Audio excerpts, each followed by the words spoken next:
In this video, I want to celebrate the late Gene Hackman and reflect on the roles and the characters that he played that left a lasting impression upon me, and which I will always think about when I think about him. Hey all, I have a request from this side of the camera.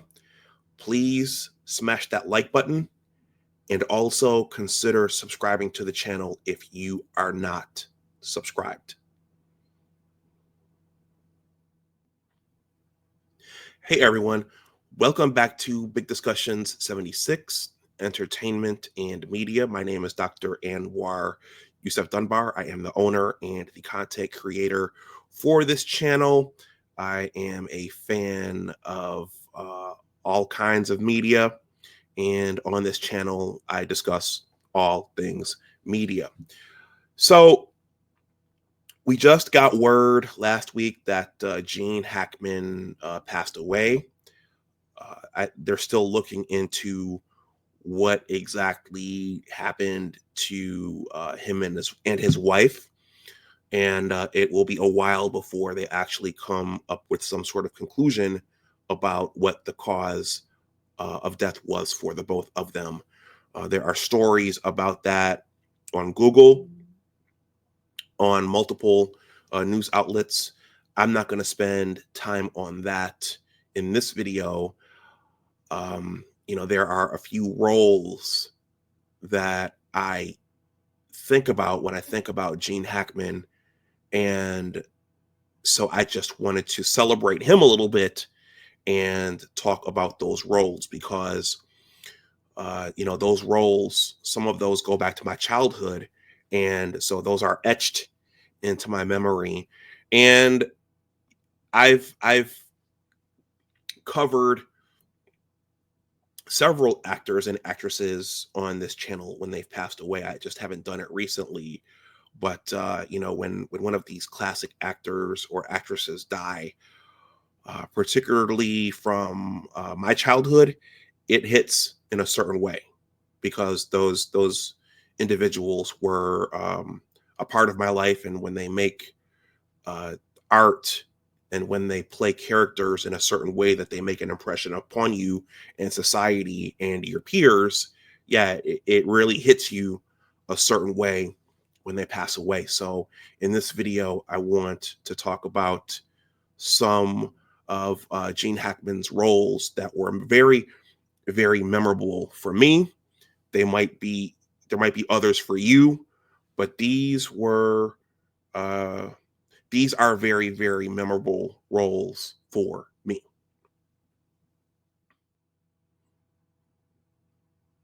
So I was a 70s baby, a mid 70s baby. That means I was watching the Super Friends, number one. And also I was watching the Richard Donner Superman movies. So Richard Donner did direct the motion picture, and then they brought was it Richard Lester? I want to say Tim Lester. I think it was Richard Lester in to finish Superman 2 because Richard Donner fell out with the Salkinds and they fired him. But in either case, Gene Hackman portrayed Lex Luthor in Superman, the motion picture, and Superman 2, and then in Superman 4, The Quest for Peace. Superman 3 and 4 were trash. So I'm not going to talk about his role in Superman 4, but he was my introduction to Lex Luthor, the greatest criminal mind of our time, Superman's arch nemesis. A real thinker and a plotter and a schemer. In the motion picture, Lex Luthor wanted real estate.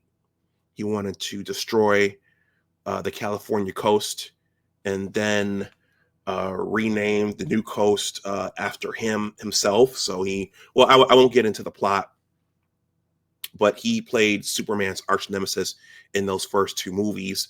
And then in the second movie, that's when General Zod, Ursa, and Nan were freed from the Phantom Zone, and they came to Earth.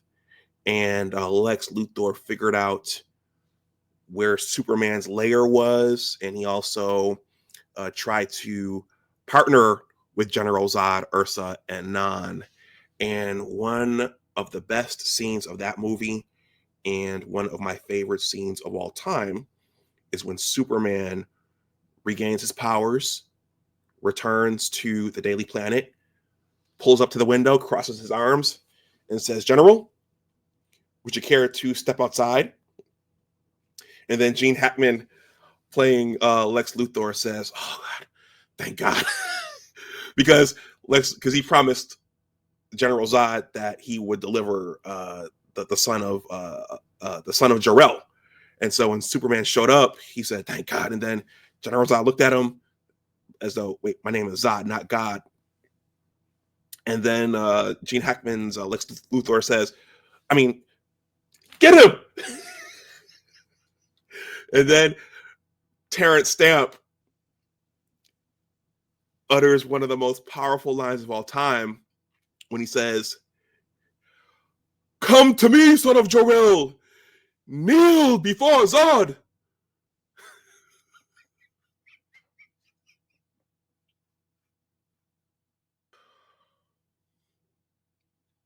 Shout out to the great Terrence Stamp for that dramatic utterance of those words. But it was Gene Hackman played that Lex Luthor role with comedy, with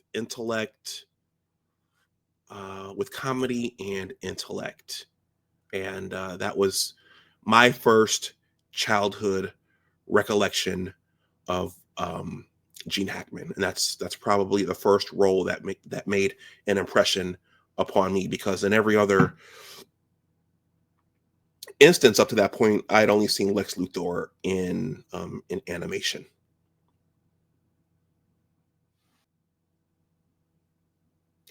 So Gene Hackman played many characters, and he had many roles. But another one that stands out to me is from the movie Hoosiers.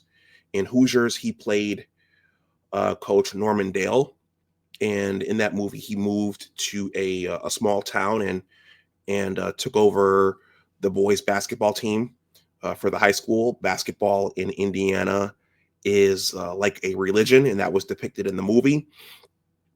So that story was about him teaching his brand of basketball, teaching the kids how to play defense, teaching the kids that they needed to pass the ball 5 times before somebody shot it. The kids were not very athletic, and they weren't very impressive, and they didn't become a real competitive team until Jimmy came on with his jump shot.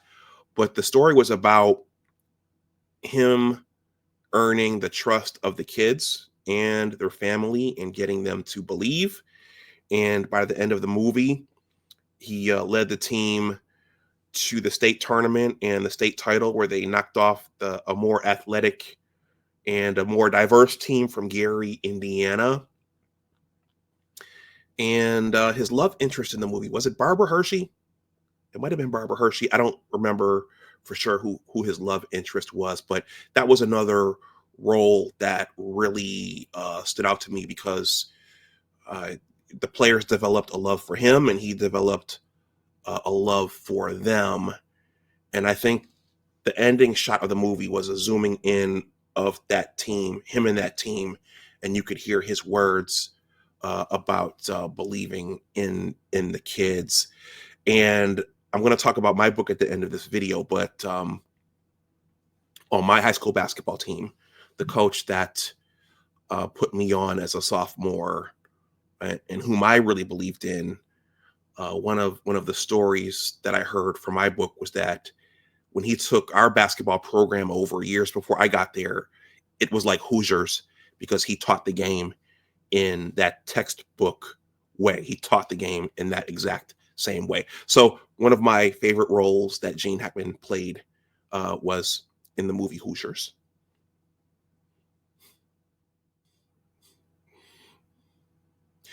Another favorite role was from Crimson Tide. I mean, if you're a sports fan, then you just love that title. But it was a naval war movie, and in Crimson Tide, Gene Hackman played Captain Frank Ramsey.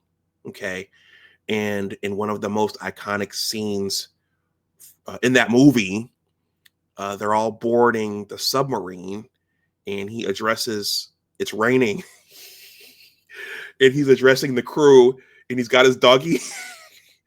And at the end of his speech, they do the University of Alabama Crimson Tide thing. Roll Tide, roll Tide. So I think, yeah, that was just the coolest thing. And he was a real grizzled, older senior veteran captain in that movie. And of course, his first mate, I'm sorry, was Denzel Washington's character. And then in a key scene in the movie, they really, really lock horns because his inclination would have plunged the world into war, into a third world war, and Denzel Washington's character uh, asserted that we don't have enough information to plunge the world into World War III. So there was this real locking of the horns there between the two men, and yeah, it's just something that you don't see today.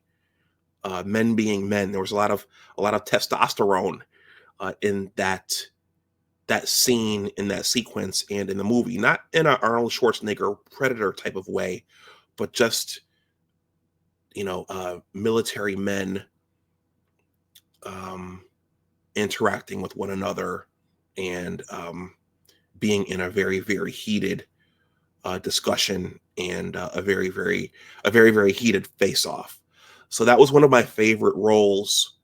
Another one of my favorite roles involving Gene Hackman, Crimson Tide, and that was a star-studded cast as well. Finally, I'm going to mention Enemy of the State with Will Smith and John Voight. So Gene Hackman was not the star of that movie, and he actually comes in partway through the movie. So we don't see him until you're deep into the plot. And he played Edward Brill Lyle, who was, if I recall correctly, a former uh, worker at the CIA or the NSA or the FBI. And Will Smith's character had an entanglement with Lisa Bonet's character, and I think Edward Brill Lyle was her father. And when she died, that brought him into contact with Will Smith. Okay. And the scene that I remember the most is on the rooftop. Will Smith's life is being dismantled by one of the intelligence agencies. And um, Edward Brill Lyle wants to know what happened to his daughter. And they're in this standoff on the roof. Will Smith is trying to figure out what's happening to his life. Edward Brill Lyle wants to know what happened to his daughter. And he basically says, okay, well, to Will Smith, I don't know what's going on. I just want to know what happened. And I don't want to be involved. They're following you. You have something that they want. I don't know what it is, but you have something that they want. And Will Smith is like, well, I don't know what they want. I don't know what they want from me. And Edward Brill Lyle realizes that he's being tracked. And he says, well, there's something on you. That's how they found us here, because the helicopter's there. And he says, they found us. You brought them here. They're tracking you. And Will Smith's like, well, I don't know. I don't have anything. What do I have? And then I think it was his shoe. He took his shoe, took off the heel, and there was a sensor in there. But the coolest thing about it was that Edward Brill Lyle, he had worked in the intelligence sector, and he knew all their tricks. He knew when someone was being bugged, and he had a general distrust of the government and its intelligence agencies. So Gene Hackman really captured the intellect of that role, he captured the expertise of someone who used to work for one of the intelligence agencies, and he also captured the distrust of someone who used to work for one of the intelligence agencies. So I really, really enjoyed him in that role, and particularly that scene when he comes into contact with Will Smith's character for the first time, and he tells him, "You have something that they want, and you've brought them here, and they're tracking you, and I want you to leave me alone." So, enemy of the state. So everyone, that's all I've got, and I'm going to leave it at those four roles. What were your favorite Gene Hackman roles? Do you have favorite Gene Hackman roles? Did he play something? Did he play someone that really, really touched you and left an impression upon you? Let me know in the comments section below. Hey everyone, a quick plug here for my book. My book is entitled The Engineers, a Western New York Basketball Story, Part 1. I alluded to this when I talked about the movie Hoosiers in the middle of this video. But yeah, this book is available on Amazon in the ebook, hardcover, and paperback editions. It looks like a book just about basketball, but it's a book about life. It's a book about learning to navigate the world. It's a book about persevering, and, or should I say, learning how to persevere. It's a book about finding your way. It's a bit of a manhood journey, though there is something in here for everybody. On Amazon, the ebook is going for I think 27. On the paperback. The hardcover is going for 35, and the paperback is going for 27. But I am selling signed copies from my own operation, and those prices are discounted. So for the hardcover, a signed copy through me will cost $25. The paperback will cost $22, and the shipping and handling is built into those prices. I'm leaving my Cash App, PayPal, uh, Venmo, and Zelle information in the comments. I'm sorry, in the description box below. So the one caveat is, if you send me a payment, make sure you send me your mailing address as well. An email address will be there in the description box as well. So I just wanted to make this announcement. And again, some aspects of this are similar to Hoosiers. Some aspects are similar to Hoop Dreams, but it's a very different story. It's a basketball story, but it is a story about life as well. All right, everyone. This is Big Discussions 76, Entertainment and Media. My name is Dr. Anwar Youssef Dunbar. Once again, please leave any comments in the comments section below. Please like, share, and subscribe. Once again, the information for my book project and my newsletter are in the description box below.